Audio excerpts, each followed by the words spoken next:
Hi నమస్తే అండి, నేను మీ Anitha. Welcome back to Anitha home.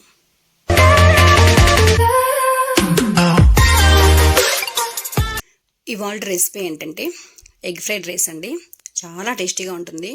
రెస్టారెంట్లోనే కాదు, ఇంట్లో కూడా అంతకంటే టేస్టీగా చేసుకోవచ్చు చిన్న చిన్న టిప్స్తో. అంతే. దీనికి కావాల్సిన పదార్థాలు, తయారీ విధానం చూసేద్దామా మరి తొందరగా.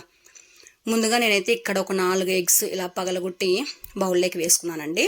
పక్కన పెట్టేసుకుందాము. తర్వాత ఒక ప్యాన్ పెట్టుకుందాం. ప్యాన్లోకి ఒక 2-3 స్పూన్ల ఆయిల్ వేసుకొని హీట్ చేసుకోవాలి. ఎగ్స్ మాత్రమే వేసుకోవాలండి. ఎగ్స్ మాత్రమే వేసి కాసేపు అలాగనే ఉంచాలన్నమాట. దాని తర్వాత మళ్ళీ చిన్నగా బీట్ చేసుకోవాలి. చూద్దాం ఇప్పుడు. ఇలాగా ఎక్కువ కలపకూడదండి. మనకి కొద్దిగా గుడ్లుగా ఉంటేనే చూడడానికి బాగుంటుంది. అందుకోసమని ఇలా మెల్లగా కలపాలి. మీడియం ఫ్లేమ్లో పెట్టుకొని వేయించుకోవాలండి ఈ ఎగ్స్ని. చూడండి ఇలాగా రావాలి. ఇలాగా వచ్చేసిన తర్వాత స్టవ్ ఆఫ్ చేసుకొని వీటిని పక్కన పెట్టుకుందాం.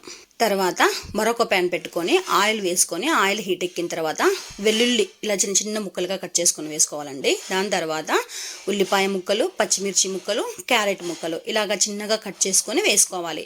ఇవన్నీ కూడా మీడియం ఫ్లేమ్లో పెట్టుకొని కొద్దిగా వేయించుకోవాలండి. ఇలాగా కొద్దిగా వేయించుకున్న తర్వాత రుచికి సరిపడా సాల్ట్ వేసుకోవాలి. ఇందులోకి ఇప్పుడు 1 స్పూన్ అంత సోయా సాస్ వేసుకోవాలండి, మంచి ఫ్లేవర్ కోసము. ఇలాగా వేసుకొని వేయించుకోవాలి. ఎక్కువసేపు వేయించకూడదు. సోయా సాస్ వేసిన తర్వాత ఒక 5 సెకండ్స్ లేదా 10 సెకండ్స్ అలా వేయించుకొని స్టవ్ ఆఫ్ చేసుకోవాలి. అంతే. ఇప్పుడు ఇందులోకి మనం ఎంత రైస్ అయితే కలుపుకోవాలనుకుంటున్నామో అంత రైస్ వేసుకోవాలండి. రైస్ అంతా వేసుకున్న తర్వాత ఇప్పుడు ఇందులోకి 1 టీ స్పూన్ అంత వైట్ పెప్పర్ పొడి, 1 టీ స్పూన్ అంత బ్లాక్ పెప్పర్ పొడి, తర్వాత మనం వేయించి పెట్టుకున్న గుడ్లు వేసి కలుపుకోవాలండి. ఫైనల్గా ఇందులోకి చిన్న చిన్న ముక్కలుగా కట్ చేసుకున్న కొత్తిమీర వేసుకోవాలి. మీ దగ్గర ఒకవేళ ఉంటేనా స్ప్రింగ్ ఆనియన్స్ వేసుకున్నా చాలా టేస్టీగా ఉంటుంది. నా దగ్గర అవైలబుల్ లేవు, అందుకే వేయలేదు. మీ దగ్గర ఉంటే వేసుకోండి. అంతే. వేసిన తర్వాత మొత్తం అంతా కలిసే వరకు కలుపుకోవాలండి. ఇలాగ గరిటెతో కలుపుకోవడం కంటే చేతితో కలుపుకుంటేనే ఇంకా బాగా కలిసిపోతుంది. నేను ఇలా కలుపుతున్నాను. ఇలాగ మొత్తం అంతా కలిసేలాగా కలుపుకోవాలి. ఇలాగా మొత్తం అంతా కలుపుకున్న తర్వాత ఒక 30 సెకండ్స్ వరకు ఇలాగా మూత పెట్టేసి సిమ్లో పెట్టుకొని స్టవ్ మీద పెట్టుకోవాలండి. అంతే. ఇప్పుడు తీసి చూద్దాం. ఇలా వచ్చింది చూడండి. మంచి స్మెల్ వస్తూ ఉంటుందండి. చాలా టేస్టీగా ఉంటుంది. ఈ విధంగా చేశారంటే పిల్లలు భలే ఇష్టంగా తింటారండి. అంత టేస్టీగా ఉంటుంది.